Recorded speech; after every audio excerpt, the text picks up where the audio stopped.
Assalamualaikum warahmatullahi wabarakatuh.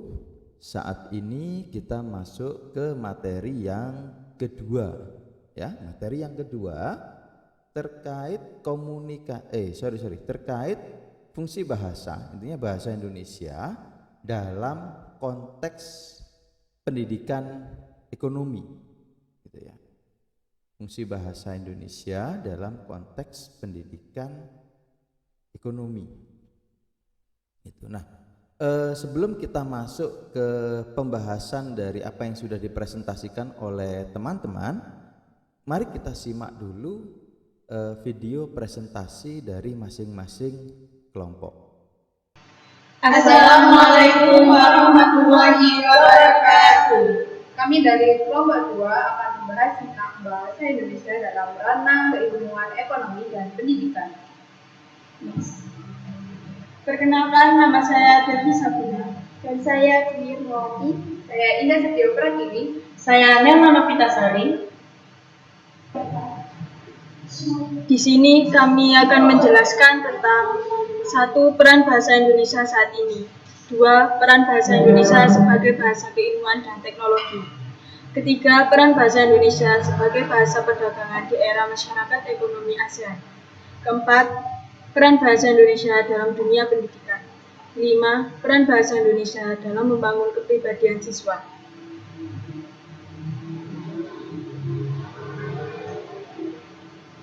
Peran bahasa Indonesia saat ini.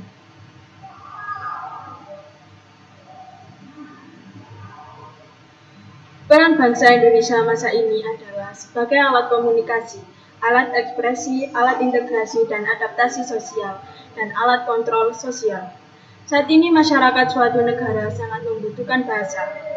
Menurut Rahayu 2015, bahasa Indonesia sebagai bahasa nasional yang digunakan sebagai alat komunikasi memiliki fungsi menyampaikan informasi. Keakuratan bahasa mempengaruhi keakuratan informasi yang diberikan. Pada saat ini, bahasa juga dapat berfungsi sebagai instrumen integrasi sosial, sekaligus sebagai instrumen adaptasi sosial. Ingatlah bahwa orang Indonesia memiliki banyak bahasa. Saat ini, masyarakat sudah mulai mencampur adukan bahasa Indonesia dengan bahasa asing dalam penggunaan sehari-hari. Tentu saja, dalam konteks percakapan nonformal yang disebut juga jargon. Ini bukanlah masalah yang berarti.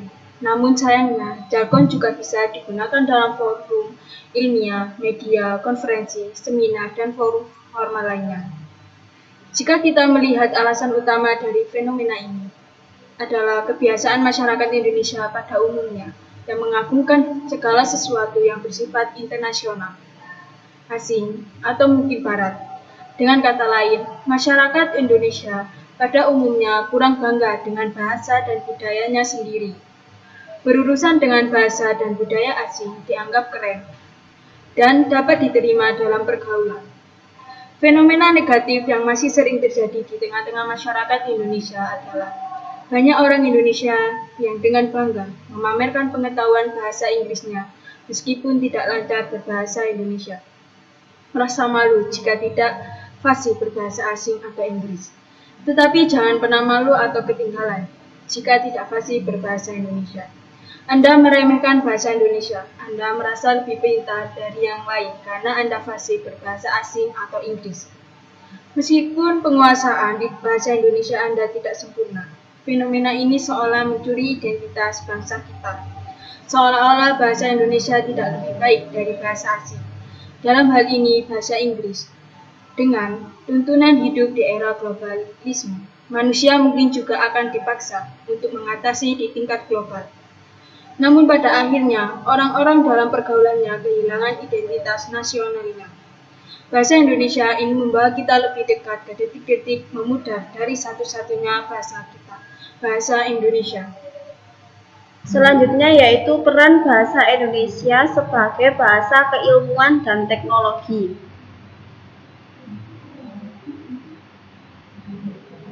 Kemajuan ilmu pengetahuan dan teknologi saat ini semakin pesat. Sekarang orang dapat memperoleh pengetahuan dari mana saja. Pengetahuan sekarang mengembangkan pengetahuan saat ini. Ilmu pengetahuan dapat disebarluaskan melalui media elektronik dan online, seperti televisi, radio, internet, dan media lainnya. Pengetahuan lebih mudah dipahami dengan bahasa. Bahasa Indonesia harus tetap eksis di negaranya sendiri karena jika tidak dilindungi, bahasa Indonesia menjadi bahasa Inggris yang sebenarnya bukan bahasa utama di Indonesia. Bahasa adalah sistem lambang atau bunyi arbitret yang disepakati oleh sekelompok orang yang digunakan sebagai alat komunikasi. Bahasa ini sebagaimana dikemukakan oleh Sudana, pada umumnya berfungsi sebagai alat komunikasi antar anggota masyarakat dalam satu atau lebih suku bangsa. Perencanaan bahasa Indonesia sangat berpengaruh dalam menentukan arah dan evolusi bahasa agar sesuai dengan yang diinginkan, sehingga bahasa dapat menarik ilmu pengetahuan dan teknologi di masyarakat, termasuk pembentukan istilah bahasa Indonesia. Bahasa di era global dengan pengetahuan yang dikembangkan dibutuhkan dengan cepat. Bahasa diperlukan untuk berkomunikasi baik dengan orang di negara itu sendiri maupun di masyarakat di luar negeri. Saat ini, orang dari negara lain dapat mempelajari bahasa Indonesia dari orang asing yang berbicara atau belajar bahasa. Bahasa Indonesia umumnya disebut sebagai penutur asing. Program Bahasa Indonesia untuk Penutur Asing atau BIPA merupakan salah satu dari upaya internasionalisasi bahasa Indonesia di dunia. Pada penutur asing dapat mengajar bahwa Indonesia tidak secara langsung tapi dapat menerapkan pengetahuan tentang karakter atau identitas bahasa Indonesia. Adapun salah satu contoh peran sebagai bahasa Indonesia ilmu pengetahuan dan teknologi atau IPTEK, yaitu yang pertama memberikan berbagai kemudahan, yang kedua mempermudah meluasnya berbagai informasi, yang ketiga yaitu bertambahnya pengetahuan dan wawasan. Materi yang selanjutnya, peran bahasa Indonesia sebagai bahasa perdagangan di era masyarakat ekonomi ASEAN atau MEA. Dampak awal era MEA yang dimulai pada tanggal 31 Desember 2015 di seluruh negara anggota ASEAN juga dapat dirasakan oleh masyarakat di Indonesia. Kekhawatiran yang diutamakan masyarakat terhadap pelaksanaan MEA salah satunya adalah membuka keran tenaga kerja asing masuk ke Indonesia, sehingga lapangan kerja di Indonesia sempit, dan karena itu pengangguran di Indonesia juga semakin bertambah. Dari segi bahasa, masuknya TKA ke Indonesia karena membawa bahasa negara asal mereka ke Indonesia, sehingga mengancam eksistensi bahasa Indonesia di tengah-tengah masyarakat.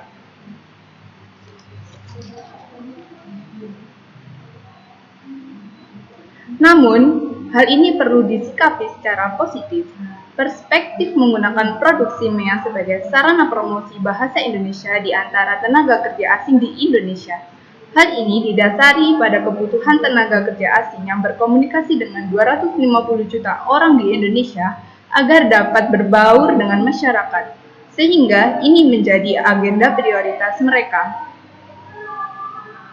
Perlu adanya pengoptimalan bahasa Indonesia dalam MEA, yakni penguatan peran dalam pengajaran bahasa Indonesia kepada penutur asing atau BIPA dan sosialisasi umum terkait tes kecakapan bahasa Indonesia atau UKBI kepada para TKA. Profesi seperti perawat, tenaga kesehatan, dokter gigi, dan pariwisata merupakan profesi yang membutuhkan keterampilan berbahasa Indonesia yang baik, karena profesi tersebut bersentuhan dan berinteraksi langsung dengan masyarakat. Sehingga UKBI atau tes kecakapan bahasa Indonesia dapat dijadikan sebagai salah satu prasyarat untuk bekerja di Indonesia. Baik, kali ini saya lanjut materi peran bahasa Indonesia dalam dunia pendidikan. Terlepas dari ragam bahasa di daerah ini, bahasa Indonesia adalah bahasa pemersatu semua bahasa di Negara Kesatuan Republik Indonesia. Jika setiap daerah memiliki bahasa sendiri tanpa satu bahasa, jika memiliki banyak perbedaan pendapat, bukan tidak mungkin fenomena bahasa dalam masyarakat tidak hanya terkait dengan masalah keragaman bahasa daerah dan peran bahasa sebagai satu-satunya alat integrasi nasional, tetapi juga sejauh mana kebijakan bahasa dapat dicapai tujuan pendidikan nasional. Pendidikan bukan hanya tentang pengembangan intelektual, tetapi lebih menekankan pada proses pengembangan pribadi siswa secara keseluruhan, sehingga anak menjadi dewasa dalam konteks kehidupan individu mereka dan dalam masyarakat. Di sini ada fungsi pendidikan memiliki dimensi pengembangan pribadi dan manfaat sosial melalui penguasaan ilmu, pengetahuan, dan teknologi. Yang pertama, pendidikan sebagai penguatan nilai pendidikan. Merupakan penguatan nilai-nilai dalam masyarakat yang artinya memelihara dan menjaga keberlangsungan nilai-nilai di masyarakat. Nilai masyarakat merupakan tolak ukur tatanan sosial yang diekspresikan dalam masyarakat dan dianggap baik, dan tugas pendidikan adalah memperkuat atau meneguhkan dan menegakkan nilai-nilai tersebut dalam masyarakat. Berbagai nilai sebagai hasil budaya masyarakat meliputi nilai politik, nilai ekonomi, nilai sosial, nilai ilmiah, dan nilai etika dan nilai seni. Pendidikan sebagai alat pengembangan masyarakat, proses pendidikan selalu berlangsung di masyarakat, dan pendidikan bertujuan untuk mengembangkan masyarakat itu sendiri. Proses akan berlanjut selama beasiswa ada. Pendidikan ada karena dinamisnya masyarakat dalam menciptakan keseimbangan dan utilitas. Pendidikan sebagai upaya pengembangan potensi manusia dalam pengembangan nilai-nilai yang menghuni tengah-tengah masyarakat ini akan secara langsung atau tidak langsung terkait dengan pengembangan kapasitas sosial dan terkait erat dengan pendidikan anggota masyarakat yang terlatih dan dapat berperan sebagai anggota masyarakat. Selanjutnya, peran bahasa Indonesia dalam membangun kepribadian siswa.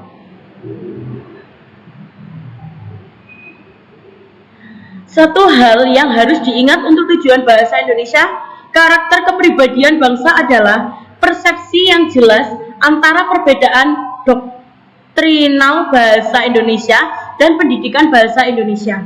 Secara sederhana dapat dikatakan bahwa mengajar bahasa Indonesia berarti mengajar melalui teks-teks bahasa. Kelas sementara bahasa Indonesia adalah untuk mahasiswa sarjana atau pasca sarjana yang mempelajari bahasa Indonesia. Seorang guru profesional akan memahami apa yang akan datang dari pekerjaannya sebagai guru. Jika dalam penjelasannya masih ada guru yang belum mampu memahami perannya sebagai guru, maka ia harus membuka dan memahami lagi Undang-Undang Ayat 3 Pasal 31 tahun 1945 yang mengusahakan dan menyelenggarakan suatu sistem pendidikan nasional yang memajukan keimanan dan ketakwaan serta akhlak mulia dalam rangka mengatur kehidupan masyarakat secara hukum. Secara konsisten dikeluarkan oleh semua guru di semua sekolah pendidikan tingkatan.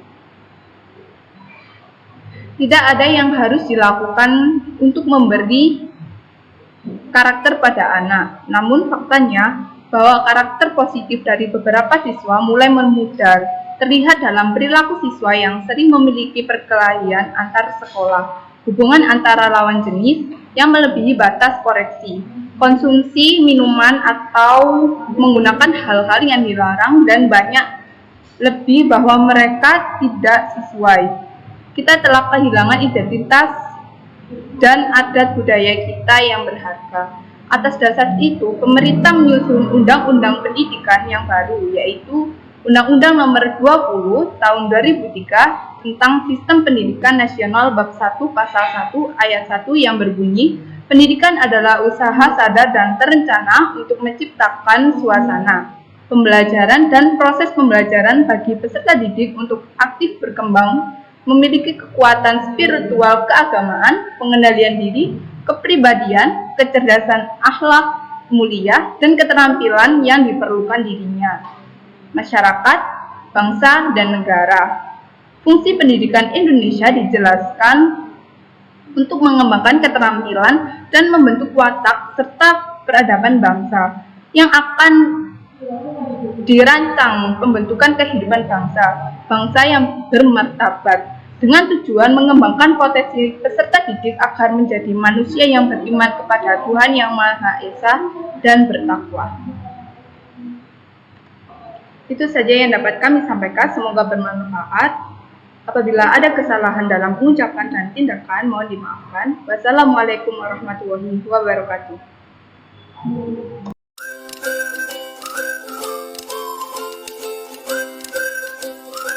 Warahmatullahi wabarakatuh. Di sini kami dari kelompok 2. Saya, Sinta Dwiranti, bersama rekan saya Meli Rosifa dan Riki Nurfan Indra Putra akan menjelaskan mengenai presentasi yang akan kami bahas, yaitu mengenai bahasa Indonesia dalam ranah keilmuan ekonomi dan pendidikan. Sebelum kita masuk ke dalam materi, ada baiknya kita mengenal apa sih bahasa Indonesia itu. Bahasa Indonesia merupakan bahasa nasional dan resmi di seluruh Indonesia dan diajarkan serta digunakan di sekolah-sekolah ataupun di perguruan tinggi. Langsung saja kita masuk ke materi yang pertama, yaitu fungsi bahasa Indonesia. Secara umum, bahasa Indonesia dibagi menjadi 3. Yang pertama, bahasa sebagai alat komunikasi. Artinya, bahasa sendiri mewujudkan komunikasi atau interaksi sosial dalam kehidupan sehari-hari sehingga dapat menciptakan kerjasama dengan sesama makhluk sosial. Yang kedua, bahasa sebagai ekspresi diri. Artinya, bahasa yang digunakan untuk mengekspresikan perasaan seseorang seperti pendapat, perasaan, dan lain-lain, sehingga ia dapat berkomunikasi dengan lingkungan sekitarnya. Dan yang ketiga, bahasa sebagai alat kontrol sosial. Artinya, kontrol sosial ini diterapkan pada perseorangan atau masyarakat yang dapat mempengaruhi seseorang melalui informasi, sikap, ataupun pendidikan melalui bahasa.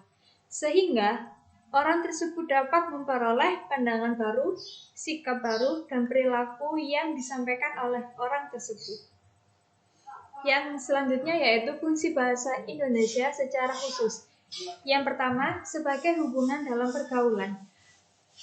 Maksudnya di sini adalah mengadakan hubungan interaksi terhadap makhluk sosial lainnya, sehingga dapat mempererat hubungan satu sama lain. Yang kedua, mewujudkan seni.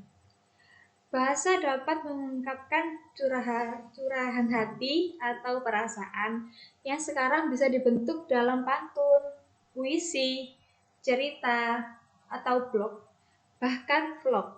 Untuk puisi dan pantun yang digunakan terkadang cukup sulit untuk dimengerti, sehingga hal ini dapat mencoba mengolah pikiran kita sehingga kita dapat memahami apa yang disampaikan.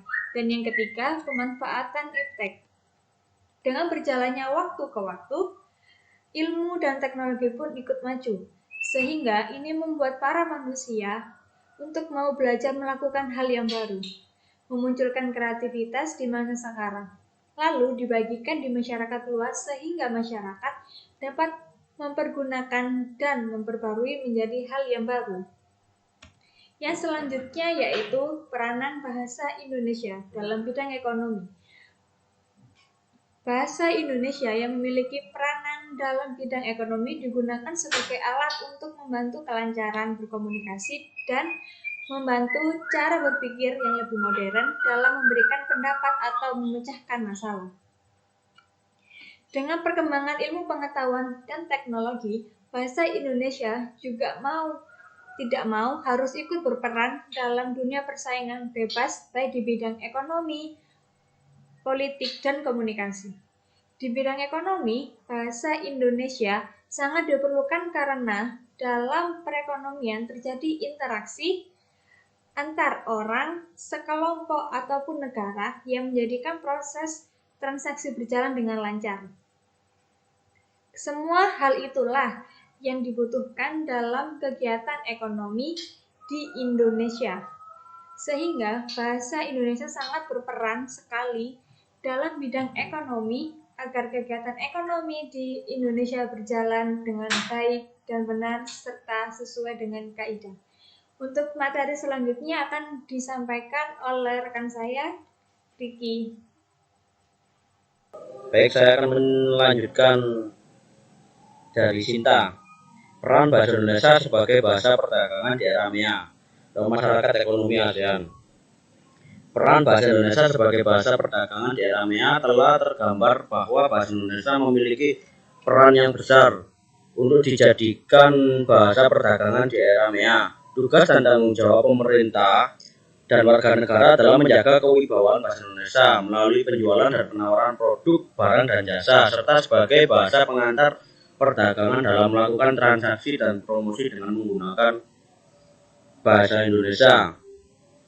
Melalui hal tersebut, bahasa Indonesia dapat dijadikan bahasa perdagangan di era MEA. Menumbuhkan bahasa Indonesia yang baik dan benar dalam pendidikan dan pengajaran. Gejala bahasa dapat menghambat pertumbuhan dan perkembangan bahasa Indonesia dianggap sebagai penyimpangan terhadap bahasa. Adapun kurangnya kesadaran untuk mencintai bahasa di negeri sendiri berdampak pada lunturnya pemakaian bahasa Indonesia dalam pendidikan dan pengajaran ataupun dalam kehidupan sosial masyarakat. Langkah-langkah untuk menjaga marwah bahasa Indonesia sebagai identitas dari diri bangsa adalah sebagai berikut. Perlu adanya usaha menanamkan dan menumbuh kembangkan pemahaman dan kecintaan dalam diri generasi bangsa terhadap bahasa Indonesia sebagai bahasa nasional. 2. Perlu adanya tindakan nyata dari semua pihak yang peduli terhadap eksistensi bahasa Indonesia. 3. Menyadarkan masyarakat bahwa bahasa Indonesia itu diutamakan penggunaannya. 4. Menanamkan semangat dan persatuan dan kesatuan dalam diri generasi bangsa dan masyarakat luas. 5. Pemerintah Indonesia harus menekankan penggunaan bahasa Indonesia dalam film-film produksi Indonesia. 6. Meningkatkan pengajaran bahasa Indonesia di sekolah dan di perguruan tinggi. Dan terakhir 7. Melakukan pembinaan sikap positif melalui jalur media massa. Baik, selanjutnya akan dijelaskan oleh Meli. Peran dan fungsi pendidikan bahasa Indonesia dalam mencapai tujuan pendidikan. Kegiatan pembelajaran bahasa Indonesia mencakup 4 keterampilan berbahasa, yaitu menulis. Menulis adalah kegiatan mendokumentasikan informasi ke dalam suatu sarana tulis. Tulisan yang bagus adalah tulisan yang mudah dicerna melalui penggunaan kalimat-kalimat yang sederhana, efektif, dan efisien. Yang kedua, membaca. Membaca adalah keterampilan dalam memahami. Membaca dapat membantu kita mengembangkan seluruh bagian-bagian berbahasa seperti kosakata, ejaan, struktur bahasa atau kalimat dan penulisan. Yang ketiga, berbicara. Berbicara diperlukan untuk dapat mengungkapkan ide atau gagasan yang ada pada diri kita. Yang keempat, mendengarkan. Mendengarkan adalah keterampilan berbahasa untuk dapat memusatkan perhatian dan mencerna informasi-informasi yang ada untuk melatih keterampilan bahasa ini. Kedudukan bahasa Indonesia dalam ranah pendidikan sebagai upaya menjawab tantangan global. Bahasa Indonesia sesuai dengan kedudukannya sebagai bahasa nasional. Bahasa persatuan dan bahasa negara telah ditetapkan sebagai lambang kebanggaan dan identitas nasional, sebagai alat komunikasi nasional, kenegaraan atau intrabangsa. Dalam ranah pendidikan, kebijakan yang berkaitan dengan pembinaan bahasa Indonesia harus dirumuskan secara komprehensif dan visioner, sehingga pelaksanaannya dapat secara optimal dan berkontribusi dalam terwujudnya tujuan pendidikan nasional. Mungkin cukup itu yang saya sampaikan. Kurang lebihnya mohon maaf. Terima kasih. Waalaikumsalam warahmatullahi wabarakatuh.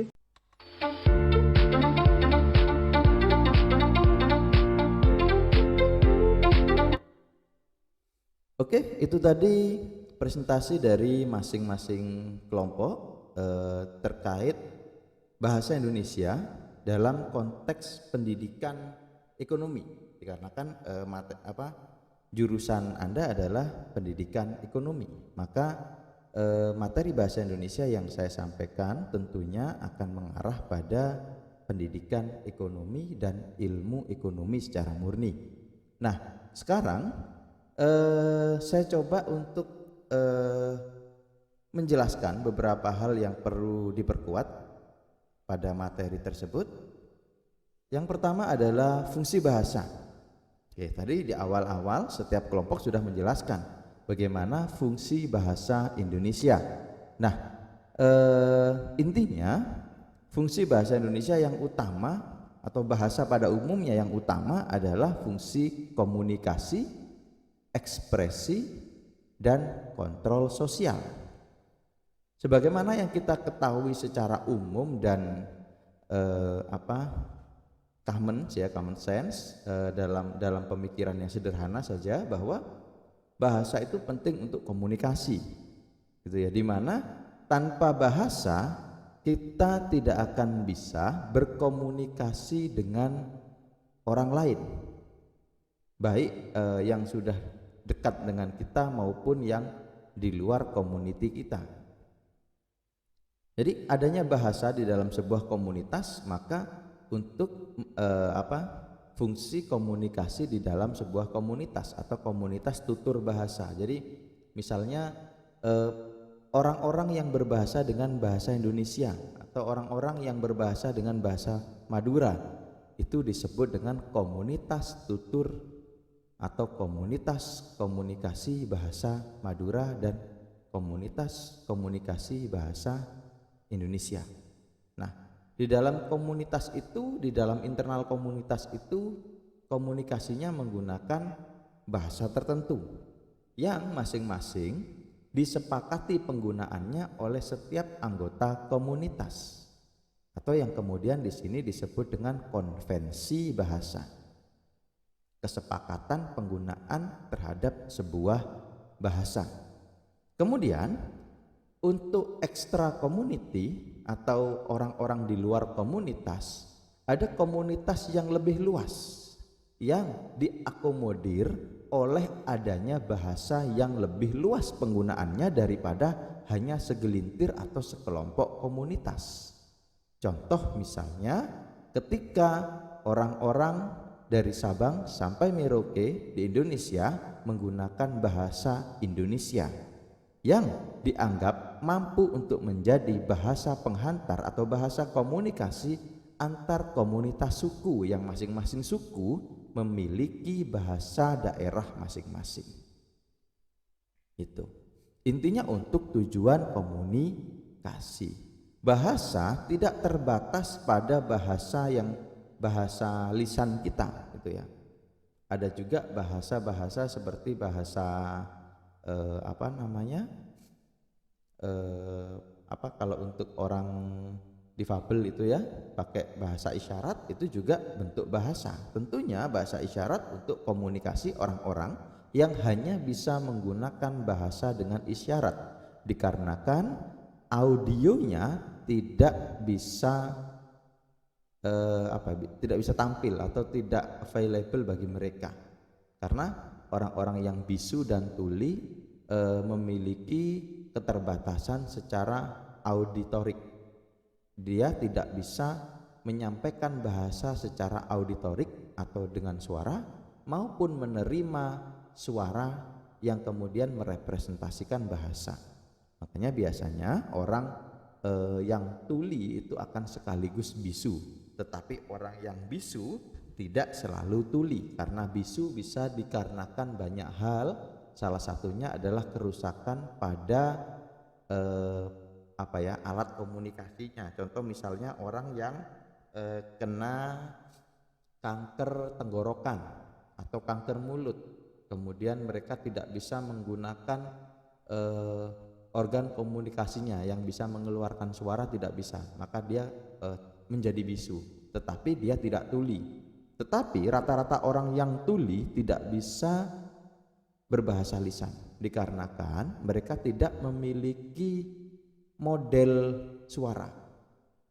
Jadi tanpa kita sadari sebenarnya dari kecil ya, kita dari kecil anak bayi itu kan pendengarannya kan secara berangsur-angsur bisa menangkap bahasa.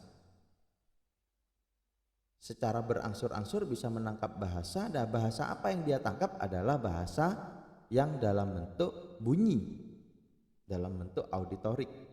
Jadi maka wajar ketika ada anak atau orang yang tuli, bisa dipastikan dia juga bisu, terkecuali tulinya dia ini tidak tuli total sehingga dia masih bisa menggunakan alat bantu dengar dan mulai belajar bahasa secara auditorik.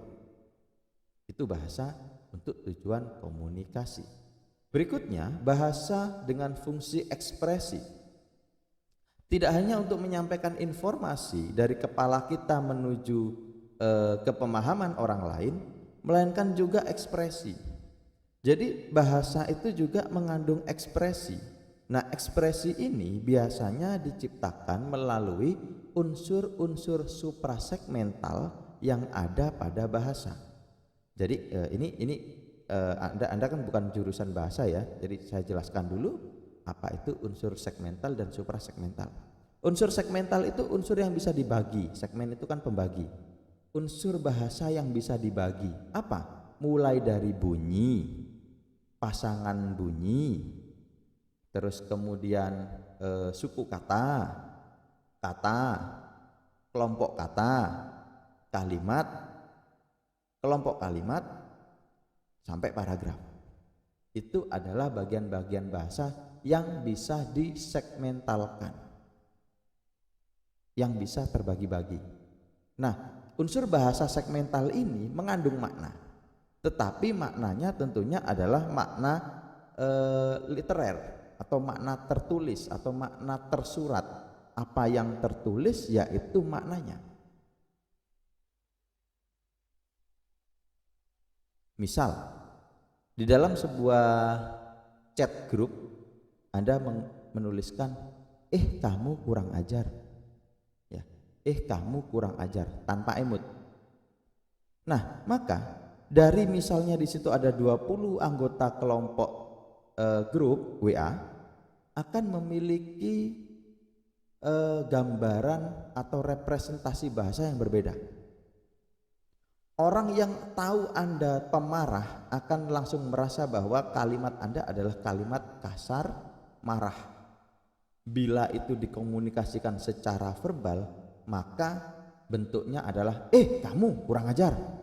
Kamu kurang ajar. Gitu. Nadanya marah, penuh emosi.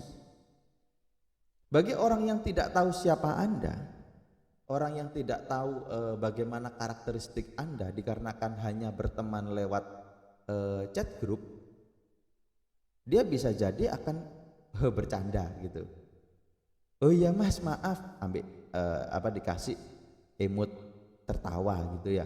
Jadi seakan-akan itu lucu gitu. Kamu marah itu seakan-akan dianggapnya lucu. Iya mas gitu. Cuma bercanda kok gitu. Dikiranya Anda itu cuma lucu-lucuan aja ngomong kamu kurang ajar gitu. Tapi sebenarnya Anda marah. Kenapa? Dikarenakan yang nampak pada chat group itu hanyalah unsur segmental bahasa. Hanya bahasa yang tertulis dan bisa disegmentasikan berdasarkan makna yang hanya bisa direpresentasi oleh orang perorangan. Interpretasinya beda-beda. Nah, kemudian ada yang namanya unsur suprasegmental, unsur yang tidak bisa dibagi, unsur yang menyatu dengan bahasa tersebut. Unsur yang bagaimana itu? Unsur yang biasanya nampak dalam intonasi, petikan kalimat, potongan kalimat, tinggi rendah nada, penekanan. Kamu kurang ajar, sambil sedikit tertawa. Kamu kurang ajar kamu. Nah, kan gak nampak marah. Sehingga orang bisa langsung tanpa interpretasi pribadi langsung tahu orang ini ngajak bercanda, orang ini tidak sedang marah. Atau ketika nadanya tinggi berarti dia langsung sadar orang ini sedang marah. Gitu. Nah, bahasa itu menyangkut juga pada fungsi ekspresi, di mana ketika orang mengekspresikan menggunakan bahasa, kita bisa lihat ini pakai bahasa tulis apa bahasa lisan. Kalau lisan jelas. Kalau tulis ekspresinya perlu diinterpretasi, makanya biasanya kita gunakan emot. Kamu bercanda, emotnya ketawa. yang nampak giginya. Oh, berarti ini bercanda. Kamu bercanda, kamu kurang ajar. Terus emotnya emot marah yang merah itu artinya berarti dia sedang marah. Jadi seperti itu fungsi bahasa sebagai pengungkapan ekspresi. Berikutnya, fungsi bahasa sebagai kontrol sosial, di mana kita ketika berbahasa secara tidak sadar akan mempengaruhi pikiran orang lain. Kembali pada contoh suasana tadi, ketika di dalam sebuah chat grup Anda dengan emot marah mengucapkan kamu kurang ajar, secara otomatis grup tersebut tidak akan lagi dalam situasi bercanda, melainkan pada situasi yang lebih serius, lebih panas, pertengkaran atau emosional. Jadi kalau sampai ada orang yang tiba-tiba ketawa lihat Anda marah, atau tahu Anda marah, atau Anda sampai pada nggak pakai tulisan tapi pakai voice note, Anda mengungkapkan kemarahan melalui chat grup, kemudian dia masih ketawa, berarti dia nggak tahu situasi. Dia tidak tahu bagaimana kontrol sosial yang terjadi pada grup tersebut. Udah tahu itu grup sedang panas, sedang diskusi, sedang emosi, dia malah bercanda. Dia nggak tahu makna kontrol sosial di dalam grup tersebut. Jadi salah satu fungsi bahasa adalah kontrol sosial, utamanya pada orang-orang yang memiliki kuasa terhadap kontrol sosial. Contoh misalnya yang mengucapkan emosi tersebut adalah dosen, maka pastinya 100% kecuali dia nggak paham, dia akan langsung diam, dia nggak akan balas chat, dia akan takut untuk balas chat dosennya sampai kondisi grup tersebut menjadi reda. Jadi kontrol sosial tidak hanya berkaitan dengan unsur segmental, tidak hanya berkaitan dengan unsur suprasegmental, juga berkaitan dengan yang namanya kuasa bahasa, di mana orang dengan kriteria sosial tertentu memiliki kuasa terhadap kelompok berbahasanya. Bisa jadi juga orang yang marah kemudian disepelekan dan diketawain. Kenapa? Karena dia secara umum dalam kehidupan sehari-hari di grup tersebut dia adalah orang yang joker ya, orang yang suka bercanda, atau orang yang nggak pernah serius, atau orang yang dianggap sepele oleh teman-temannya, sehingga ketika dia marah nggak ada yang peduli, maka unsur kontrol sosialnya akan kurang. Jadi ini salah satu fungsi bahasa yang dipadukan dengan kedudukan sosial dari seorang pengguna bahasa. Ini 3 fungsi yang utama: komunikasi, ekspresi, kontrol sosial. Berikutnya yang keempat adalah fungsi pergaulan.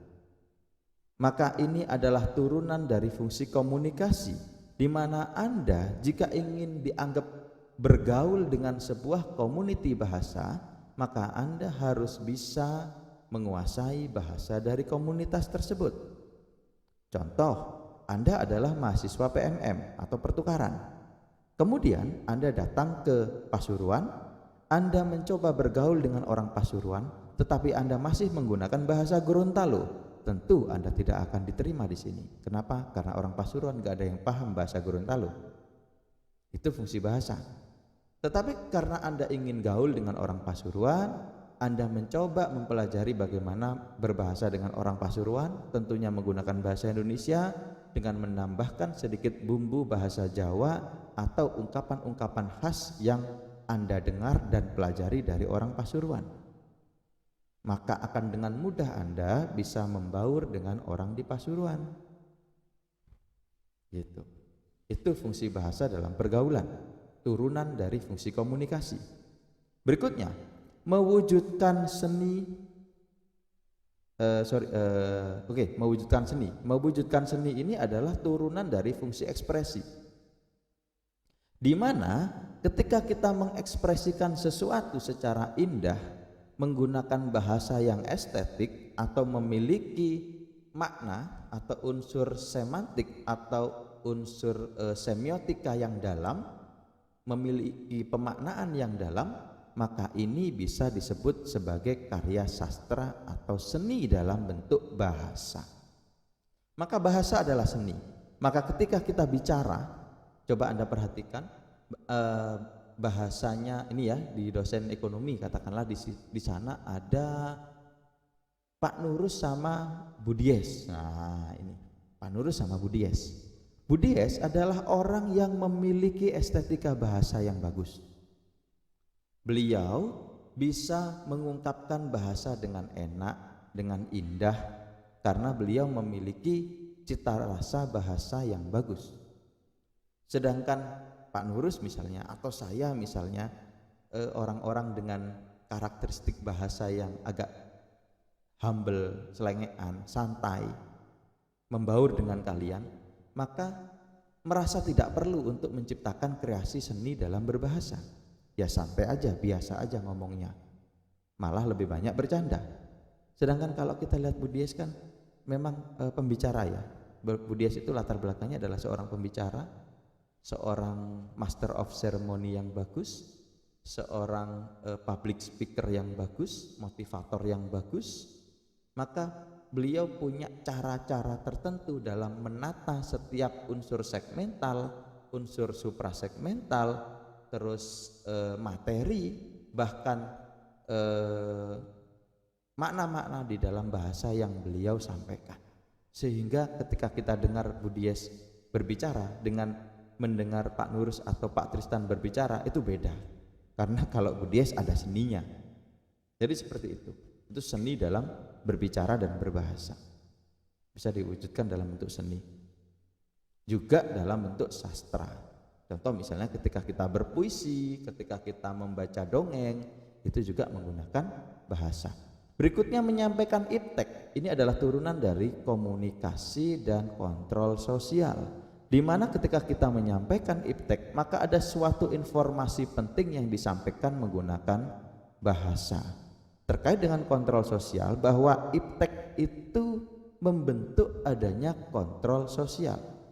Ketika Anda terbiasa membaca produk-produk yang dibuat oleh asing dengan bahasa Inggris atau bahasa China, maka iptek Anda otomatis akan lebih baik daripada orang yang tidak pernah menggunakan teknologi tersebut. Dari mana Anda bisa memahami teknologi tersebut? Tentunya menggunakan bahasa. Anda pertama kali pakai HP, kalau nggak lihat orang lain pakai HP, tentunya baca tutorialnya. Anda menggunakan aplikasi tertentu, pasti juga cari tutorialnya. Anda ngegame, gamenya baru, nggak tahu caranya main, pasti juga cari walkthrough-nya, cari tutorial gamenya gimana. Itu ilmu pengetahuan dan teknologi. Berikutnya, karakteristik atau citra diri. Fungsi bahasa untuk menyampaikan karakteristik atau citra diri. Ini adalah turunan dari komunikasi, ekspresi, dan kontrol sosial, di mana Anda akan mengkomunikasikan apa adanya diri Anda, apa adanya yang ada di dalam otak Anda, di dalam pikiran Anda. Kalau Anda cerdas, berpengetahuan, pastinya akan banyak informasi yang keluar dari bahasa yang Anda sampaikan. Jika tidak ada yang Anda pahami, tentunya Anda akan diam. Itulah kenapa ketika Anda cenderung diam di kelas, maka cenderung dianggap tidak tahu apa-apa, atau tidak ngerti materi, atau dianggap bodoh. Jangan protes. Pak, enggak mesti Pak orang pendiam itu bodoh. Ya kalau enggak bodoh ditanya jawab dong. Kalau enggak tahu ditanya mestinya enggak akan jawab. Kalau tahu ditanya atau disuruh bertanya atau disuruh menyampaikan kesimpulan, pastinya Anda akan menyampaikan kesimpulan. Ya Pak, namanya kita ini kan orang introvert. Jangan berlindung dalam sudut pandang atau karakteristik introvert. Selalu seperti itu. Pak, kita ini orangnya jarang bisa ngomong. Pak, kita ini orangnya pemalu gitu. Enggak gitu juga. Kalau di kelas kita butuh performance. Ketika Anda presentasi, ya tunjukkan apa yang Anda ketahui. Seringkali mahasiswa bertanya, Pak, bagaimana caranya kita bisa pinter berpresentasi? Ya kuasai materinya. Kalau Anda nggak kuasai materinya, ya apa yang bisa Anda sampaikan? Citra diri Anda nampak pada bagaimana kelisanan Anda, kan gitu. Karakteristik Anda nampak pada kelisanan Anda.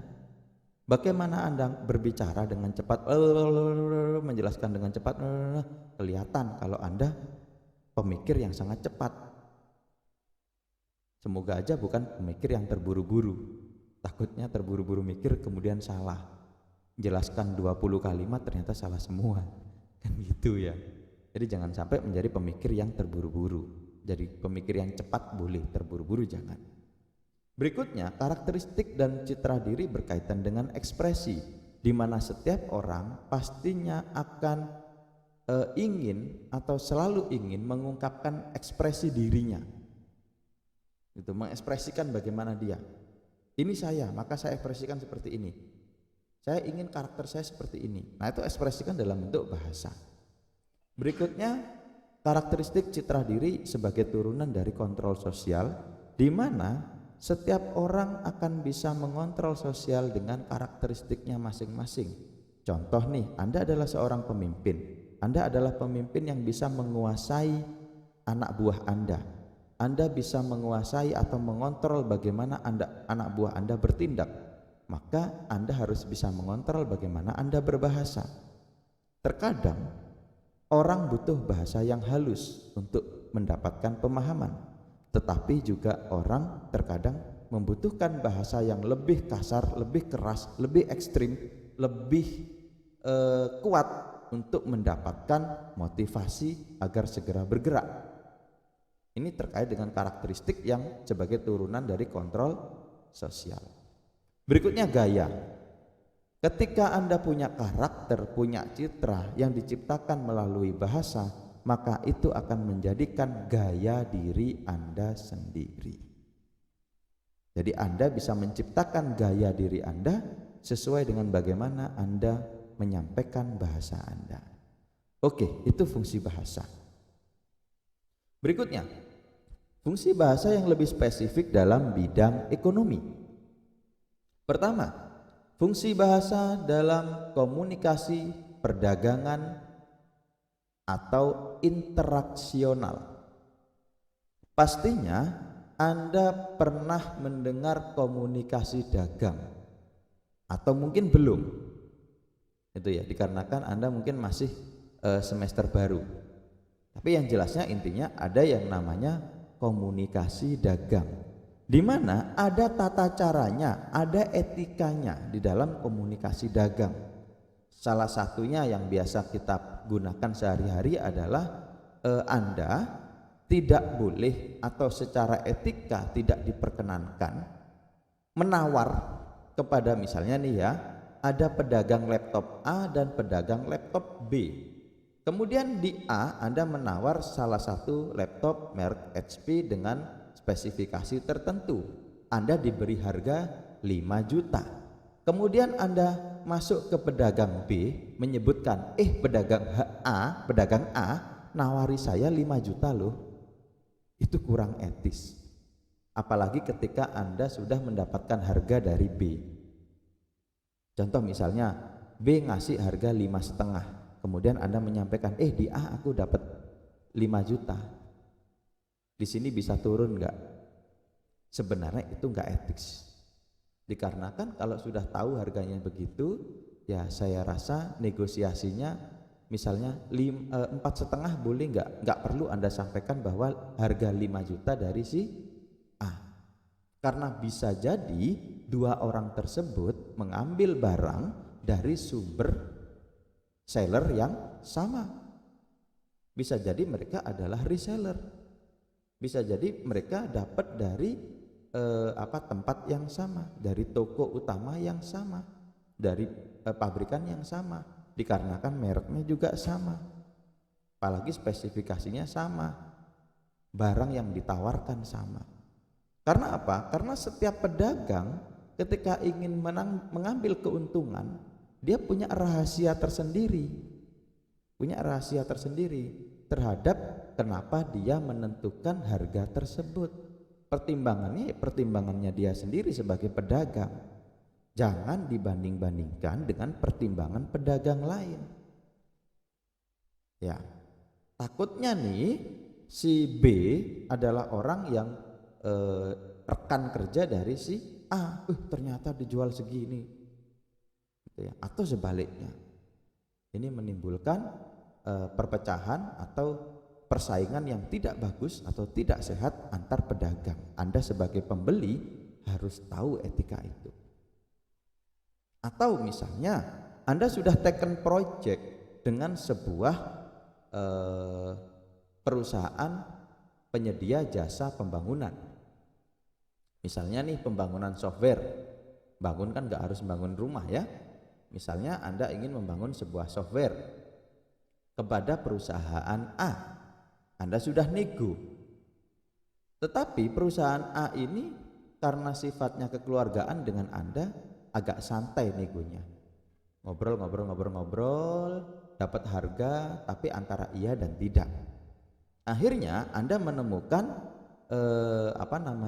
rekanan lain, misalnya rekanan B. Rekanan B ternyata bisa memberikan fasilitas yang mungkin jauh lebih baik daripada si A yang saudara Anda. Anda tidak berhak untuk membandingkan spesifikasi yang diberikan oleh si A. Sampaikan saja spesifikasi yang Anda ingin. Jangan menyampaikan, kalau si A dengan harga sekian punya spesifikasi seperti ini, Anda kira-kira gimana? Gitu. Ini sepertinya kurang sopan, kurang etis di dalam komunikasi perdagangan atau komunikasi interaksional. Seorang pedagang, seorang pembeli atau bahkan seorang penjual harus paham bagaimana etika tersebut. Ini kan bentuk bahasa juga. Kemudian ada komunikasi negosiasi. Nah, selain etika-etika dalam komunikasi dagang atau interaksional tadi, ada komunikasi negosiasi di mana ada proses nego di dalamnya. Bagaimana seorang penjual dan pembeli menciptakan komunikasi nego. Tentu juga di dalamnya ada sopan santunnya, ada maksimnya. Jadi di dalam berbahasa itu teman-teman ada yang namanya maksim kualitas dan maksim kuantitas. Contoh, maksim kualitas adalah ketika Anda menyampaikan sesuatu yang penting dan ingin didengar atau penting bagi lawan bicara Anda. Jadi Anda kalau ngomong ya yang penting aja, tidak usah bahas yang lain. Atau kalaupun bahas yang lain, tentunya yang masih relevan dengan apa yang ingin Anda sampaikan kepada lawan bicara. Ini namanya maksim atau etika kualitas. Berikutnya adalah maksim kuantitas, di mana semakin sedikit semakin pendek atau semakin sedikit kuantitas bahasa yang disampaikan itu semakin baik. Artinya semakin simpel kan ya.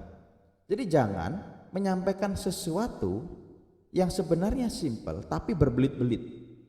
Entah Anda tambahi bahasa asing lah, ditambahi dengan definisi-definisi yang enggak penting lah, ditambahi dengan deskripsi atau penggambaran imajinasi yang berlebihan. Enggak perlu. Kenapa? Karena secara kuantitas itu berlebihan. Jadi itu ya, ada dua maksim yang perlu diperhatikan oleh orang dalam berbicara, yakni maksim kuantitas dan maksim kualitas. Di dalam bernegosiasi tentunya kita harus fokus kepada apa yang akan kita negokan. Anda nego apa ini? Barang apa yang mau dinego? Sudah dikasih harga, apalagi kalau langsung si penjual langsung ngasih price list. Contoh misalnya laptop ini spesifikasi ini harganya sekian, gitu ya. Kemudian Anda nggak usah membahas, ada loh mas ya laptop yang lebih bagus dari itu, apa namanya mas? Kira-kira berapa kalau yang seperti itu mas? Ini secara kuantitas berlebihan di dalam sebuah negosiasi. Ya kadang-kadang seorang pembeli yang terlalu banyak berbicara mungkin kadang-kadang juga agak males gitu ya ditanggapi oleh penjual. Tapi kalau penjualnya itu orang yang sudah expert di bidang jual beli, sudah tahu bagaimana karakteristik buyer, tentunya dia akan dengan senang hati menanggapi, oh yang ini ya mas, yang keluaran terakhir ya mas, yang generasi 10 ya mas, Pentium generasi 10 ya mas, yang ini ya mas, itu dia jelaskan gitu ya, panjang lebar sambil ngobrol. Ada yang seperti itu, tetapi ada juga yang aduh kamu ini sebenarnya mau beli apa sih. Kalau jangan cari yang nggak ada lah, yang di sini adanya ini, spesifikasinya ini gitu loh. Ada yang seperti itu. Jadi kita harus bisa menata bahasa agar bagaimana negosiasi itu berjalan dengan enak. Maka baik pembeli maupun penjual harus bisa melihat bagaimana karakter orang yang sedang dihadapi dia. Apakah dia terkesan seperti buyer yang buru-buru? Apakah dia terkesan seperti buyer yang terlalu banyak tanya, kemudian tidak jadi beli, gitu ya? Atau apakah misalnya kita sebagai buyer kita lihat apakah dia itu penjual yang to the point. Mau beli apa mas? Laptop ini mas, spesifikasinya ini, yang tersedia ini, silakan pilih mas. Ya nggak usah kita tanya yang lain. Kecuali mas yang saya cari ini ada nggak ada, ya udah selesai, nggak usah ditanya. Kalau kapan-kapan kira-kira ada nggak mas ya, kira-kira kalau saya pesen yang kayak gini berapa bulan ya mas ya, udah nggak usah. Jadi Anda jangan jadi pembeli yang ribet gitu. Jadi harus tahu bagaimana karakteristik penjualnya. Atau ada juga karakteristik penjual yang serba ada juga yang seperti itu. Toko itu menyediakan misalnya masnya cari spesifikasi yang bagaimana mas, kalau ada yang sementara yang ada yang kayak gini mas, tapi masnya cari yang bagaimana, coba mas saya catat mas, barangkali ada mas. Nah berarti sellernya ini orang yang nawarkan, ini aktif nawarkan gitu. Jadi seperti itu. Negosiasi juga harus melihat bagaimana kondisi buyer dan bagaimana kondisi sellernya, saling paham lah gitu. Itu fungsi bahasa dalam bidang ekonomi sejauh ini seperti itu kalau di negosiasi. Berikutnya, fungsi bahasa dalam bidang ekonomi diantaranya adalah menyampaikan ilmu ekonomi. Sebagaimana tadi disampaikan, ada fungsi bahasa untuk menyampaikan ilmu, pengetahuan, dan teknologi. Anda pastinya selama ini mulai dari semester 1 sampai sekarang baca buku tentunya ada bahasanya. Ya kan? Gak mungkin kan Anda pakai apa, kemudian dosen ini jelaskan pakai apa, tentunya pakai bahasa. Buku itu juga ada bahasanya. Maka ilmu-ilmu yang ada di dalam ilmu ekonomi itu di dalam buku-buku itu tadi disampaikan dengan bahasa yang spesifikasi bahasanya tentunya khas di bidang ilmu ekonomi. Kenapa? Karena di sana akan banyak istilah-istilah bidang ekonomi. Itulah kenapa ketika teman-teman dari pendidikan ekonomi diminta untuk membaca buku kalkulus agak nggak paham. Kenapa? Karena materinya matematika. Kosakatanya, istilah-istilahnya di bidang matematika, tidak di bidang ekonomi. Itu fungsi bahasa untuk menyampaikan ilmu ekonomi. Berikutnya, fungsi bahasa untuk menjelaskan kosakata keilmuan ekonomi. Turunan dari yang sebelumnya menyampaikan ilmu ekonomi, tentunya secara tidak sadar Anda akan banyak mempelajari kosakata keilmuan bidang ekonomi. Salah satu tips teman-teman agar teman-teman bisa dengan cepat memahami buku-buku rujukan yang disampaikan oleh dosen dalam bahasa Inggris. Salah satunya adalah gini triknya. Misal katakanlah buku akuntansi gitu ya, dasar-dasar ilmu akuntansi. Kemudian oleh Bu Cynthia kalian dikasih buku akuntansi yang dari Oxford University. Anda jangan langsung baca buku dari Oxford mentang-mentang ada Google Translate, Anda tempel saja itu bahasa Inggris dari buku yang Oxford langsung ke Google Translate, tetap nggak akan paham. Dikarenakan di sana akan banyak istilah yang kalau di bahasa Indonesia kan itu tidak sejajar. Jadi istilah dalam ilmu tersebut ketika diturunkan dalam dalam bahasa Indonesia langsung secara langsung gitu ya, pakai translator itu nggak sejajar, nggak sama gitu. Maka meskipun sekarang Google Translate udah bagus juga ya, dia sampai bisa memahami bagaimana struktur keilmuan tertentu yang ada di dalam materi yang Anda sampaikan itu, dia juga sampai ke situ. Jadi dia juga pakai teknologi bubble filter untuk menyaring filter istilah apa yang akan dia tampilkan di dalam hasil terjemahannya, gitu ya. Tetapi di sini Anda masih perlu untuk memahami ilmu akuntansi tadi dari buku yang berbahasa Indonesia dulu. Baca dulu yang bahasa Indonesia. Definisi akuntansi dalam bahasa Indonesia apa? Kemudian baru cari definisi akuntansi dalam bahasa Inggris. Baru Anda bisa mendefinisikan dengan baik. Gitu. Ini pentingnya untuk memahami kosakata dalam bidang-bidang ilmu kita. Berikutnya, fungsi bahasa dalam bidang ekonomi untuk komunikasi diskusi. Teman-teman pastinya juga setiap hari ketika kuliah diwarnai dengan diskusi.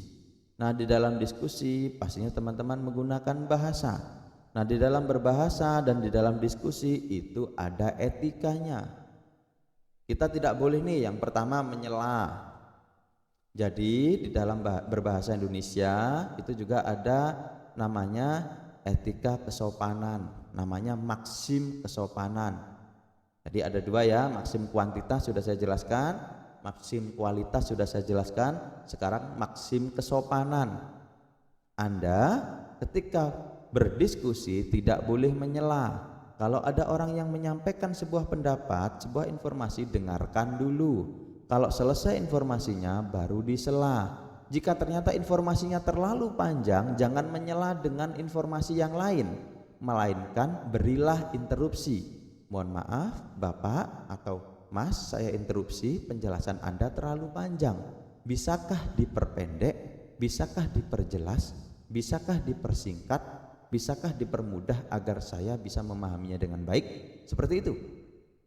Jadi boleh disela, boleh diinterupsi, tetapi dengan kriteria tertentu. Jangan orang baru ngomong udah disela. Itu ya, itu komunikasi diskusi. Fungsi bahasa dalam komunikasi diskusi salah satunya membahas bagaimana etika dalam berdiskusi. Kemudian ada juga yang namanya jangan ad hominem. Jangan menyerang orang perorangan, nih curang. Diskusi kok nyerang orang perorangan. Tuh lihat dia berkerudung tapi tingkah lakunya seperti itu. Ya jangan orang perorangan, karena orang berkerudung yang baik juga banyak. Enggak semua orang berkerudung berbuat jelek, kan gitu. Itu argumentumnya ad hominem. Jadi bagaimana cara membuat argumen itu juga ada aturannya. Silakan cari sendiri nanti bagaimana cara membuat argumen yang benar. Juga diantaranya ketika kita menyampaikan pendapat dan usulan harus didukung dengan adanya argumen-argumen yang logis dan faktual. Nggak bisa ngarang, kira-kira kalau begini gimana? Semisal Anda punya kebijakan seperti ini, kalau tiba-tiba begini bagaimana? Ya jangan ngarang. Kalau memang ada fakta fenomena yang sekiranya akan kemudian menimbulkan problem dari pendapat teman kita, maka berikan contoh problem yang nyata. Jangan pakai ngarang, jangan pakai kalau misalnya. Ini diskusi ilmiah, bukan diskusi dukun-dukunan, gitu ya. Jadi kalau ilmiah ya alasannya harus ilmiah. Pakai rujukan, ambil buku. Dari buku yang saya baca, dari penelitian ini, seperti ini. Nah, itu komunikasi diskusi. Berikutnya fungsi bahasa Indonesia di bidang ekonomi untuk BI sebagai bahasa komunikasi nasional, di mana tadi sudah dijelaskan juga ketika kita berbahasa maka kita dimudahkan untuk fungsi komunikasi, dan bahasa Indonesia itu adalah bahasa yang resmi secara nasional. kenapa Anda sebagai mahasiswa jurusan ekonomi wajib untuk ikut bahasa Indonesia keilmuan atau pendidikan bahasa Indonesia, bukan karena dipaksa oleh Pak Tristan atau bukan juga dipaksa oleh universitas, karena ini sudah aturan pemerintah. Setiap jenjang pendidikan harus ada mata pelajaran atau mata kuliah bahasa Indonesia. Maka kalau sampai ada orang yang coba-coba mata kuliah bahasa Indonesia dikonversi dengan magang, awas. Awas aja nih. Ada undang-undangnya, tuntut undang-undangnya. Tapi enggak tahu ya itu bisa perdata atau pidana ya. Paling cuma perdata ya.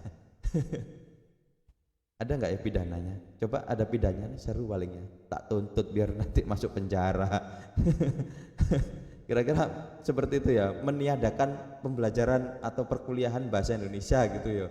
Tuntut pidana. Ada 2 mata kuliah yang utama. Ada 3 ya. Yang pertama bahasa Indonesia, yang kedua PPKN, dan yang ketiga pendidikan agama. Ojo sampai mata kuliah 3 itu dikonversi, dijadikan magang. Kurang ajar. Anda terlalu cerdas. Aduh gitu. Ya kemungkinan bisa sih Anda tidak perlu kuliah bahasa Indonesia, tapi kuliah Anda di Irak. Atau Anda nggak perlu PPKN ya, karena Anda kuliahnya di universitas di Ethiopia. Gitu ya. Atau nggak perlu agama, berarti cari kampus-kampus yang sekiranya kampus negaranya tidak mementingkan agama. Nggak tahu di negara mana, ada nggak ya gitu. Jadi seperti itu. Jadi wajib. Maka di dalam bidang ekonomi bahasa Indonesia mesti diajarkan dan dipelajari. Berikutnya yang terakhir, bahasa pengantar perdagangan Asia. Kita sudah lama mendengar bahwa bahasa Indonesia adalah bahasa yang digadang-gadang menjadi bahasa nasional pengantar di Asia Tenggara dan akan menjadi raja bahasa di Asia. Salah satu buktinya adalah sudah banyaknya kampus-kampus yang menyediakan jurusan budaya Asia. Itu salah satu mata kuliah wajibnya adalah mata kuliah bahasa Indonesia. Nah, mata kuliah bahasa Indonesia aja diwajibkan di luar negeri. Situ malah diganti magang, ini gak genah. Jangan sampai terjadi, celakalah kamu. Oke, berikutnya kemampuan berbahasa pada mahasiswa ekonomi. Apa pentingnya mahasiswa ekonomi mampu berbahasa dengan baik? Yang pertama, agar bisa menyampaikan keilmuan dengan baik. Dikarenakan orang yang punya ilmu tetapi tidak bisa berbahasa dengan baik, terus Anda mau menjelaskan pakai apa? Anda mau menjelaskan bagaimana? Jadi kalau Anda punya ilmu, seharusnya Anda bisa menyederhanakan ilmu itu dengan baik dalam bahasa. Jadi kalau Anda memang benar-benar pinter, sebenarnya nggak perlu bahasa yang berbelit-belit untuk menjelaskan sebuah definisi daripada kompor. Kompor adalah sebuah benda yang terbuat dari besi berbahan logam, kemudian diciptakan untuk kebutuhan tertentu, diantaranya memasak. Panjang banget kalimatnya. Ya coba jelaskan kompor dalam bentuk yang sederhana sehingga orang awam juga bisa paham. Sama, ini kompor gak ada urusannya dengan ekonomi. Misalnya ada orang tanya, Mas, Mbak, mahasiswa ekonomi ya? Iya. Obligasi apa sih? Ini gini, teman pimpinan saya kemarin marah-marah. Dia bilang keuangan perusahaan sekarang lagi defisit. Defisit apa sih? Ya jangan pakai definisi defisit yang ada di dalam buku, terlalu panjang dan dia nggak ngerti gitu. Sebentar, saya carikan buku tentang dasar-dasar ekonomi ya Mas. Kemudian oke, ini Mas, defisit adalah, obligasi adalah, terlalu panjang Mas,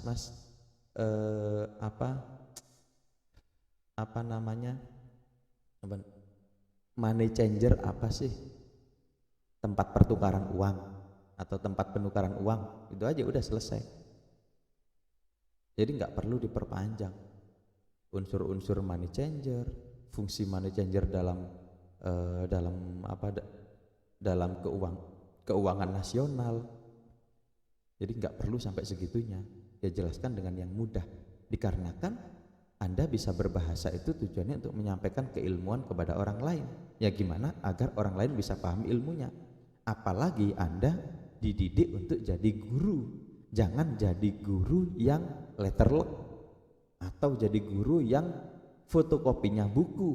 Kalau guru menjelaskan sama dengan di buku, ngapain saya dengar buku? Mending saya baca buku aja. Atau saya nonton Google. Atau gini aja, gurunya jelaskan di Google sama dengan Pak Tristan jelaskan di YouTube. Kayak gitu.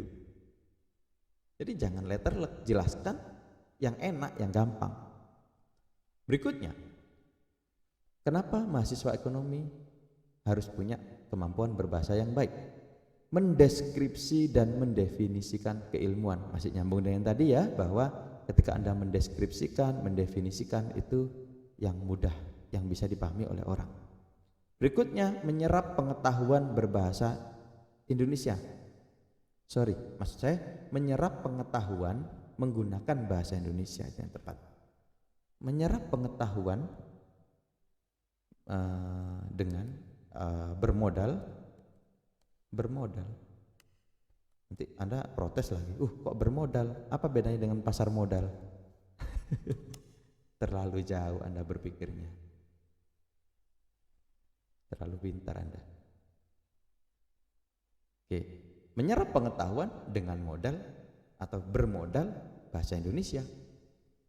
Jadi, ketika Anda bisa bahasa Indonesia dengan baik, Anda akan bisa menyerap pengetahuan dengan baik. Dikarenakan Anda bisa dengan mudah memahami apa yang Anda baca. Semakin banyak, semakin rutin, semakin terbiasa Anda membaca, semakin mudah juga Anda memahami bacaan. Semakin jarang Anda membaca, semakin susah Anda memahami bacaan. Itu sudah kodratnya. Pingin pinter, baca atau mendengar. Kalau malas baca, mendengar. Kalau saya sekarang lebih cenderung suka mendengar. Jadi misalnya nih, saya ingin belajar tentang ekonomi, tentang bisnis, tentang manajemen. Saya buka podcast, buka YouTube terkait manajemen. Seperti itu. Jadi cari yang sesuai dengan apa yang ingin saya pelajari, tapi dalam bentuk auditori, dikarenakan saya masih terlalu sibuk untuk membaca, tidak ada waktu untuk membaca misalnya. Tetapi untuk mendengar bisa. Kapan? Ketika saya nyetir, karena kebetulan rumah saya di Python kan, 3 jam nyetir daripada diem-diem dengerin lagu, gak penting. Pilihannya 2, kalau enggak dengerin berita, 3, kalau enggak dengerin berita, dengerin penjelasan tertentu yang kita suka. Saya sukanya psikologi atau kadang-kadang juga ekonomi bisnis, atau enggak dengerin cerita pembunuhan. Gitu. Cerita misteri pembunuhan gitu ya. Intinya saya lebih suka auditori sekarang, karena saya harus memanfaatkan waktu auditori saya agar tidak sia-sia. Berikutnya, menyerap pengetahuan asing yang diterjemahkan. Tadi sudah saya jelaskan, kalau Anda ingin memahami buku asing dengan baik, maka Anda juga harus punya dasar pengetahuan. Dikarenakan ketika kita melakukan penerjemahan, kita perlu yang namanya, catat ini ya, prior knowledge atau pengetahuan dasar. Kalau kita gak punya pengetahuan dasar, dijelaskan seperti apapun gak paham. Makanya saya sangat benci ketika ada mahasiswa datang ke kampus atau ke kelas dengan kondisi otak kosong. Harusnya Anda masuk ke kelas, sekarang materinya apa? Materinya tentang obligasi atau materinya tentang pertukaran mata uang di dunia. Maka Anda harus segera cari tahu dulu di Google atau dimanapun atau di buku manapun. Anda pahami dulu itu secara singkat. Kira-kira ketika nanti dosen menjelaskan, Anda tinggal menyambungkan dengan apa yang ada di dalam otak atau pikiran Anda atau pengetahuan dasar Anda. Artinya ini adalah proses pembelajaran kedua. Anda datang ke kelas itu bukan primary learning atau pembelajaran tingkat pertama. Jangan jadi, mohon maaf, Anda orang yang gak tahu apa-apa, orang yang bodoh sama sekali datang ke kelas, tiba-tiba minta wahyu dari dosen. Dosen ini bukan Tuhan, dosen ini bukan nabi, gak bisa menyampaikan wahyu yang kemudian bisa diterima oleh otak manusia dengan serta-merta. Dosen ini hanya akan menyampaikan materi yang ada di dalam kepala dan di dalam bukunya. Artinya, ketika Anda tidak punya prior knowledge, Anda masih harus mencerna pengetahuan yang awal yang disampaikan oleh dosen atau istilah-istilah yang mungkin belum Anda pahami. Jadi Anda masih memahami kalimat pertama, dosen sudah masuk kalimat ke-10. Dikarenakan apa? Dikarenakan Anda tidak punya prior knowledge. Sama ketika kita buka buku bahasa Inggris atau buku yang berbahasa Inggris, materi-materi berbahasa Inggris, kita harus sudah punya prior knowledge dari buku yang berbahasa Indonesia. Tuh. Oke, itu tadi teman-teman untuk ulasan dari materi yang kedua. Semoga bermanfaat, semoga bisa menambah pengetahuan dari apa yang sudah disampaikan oleh kelompok 2. Terima kasih. Assalamualaikum warahmatullahi wabarakatuh.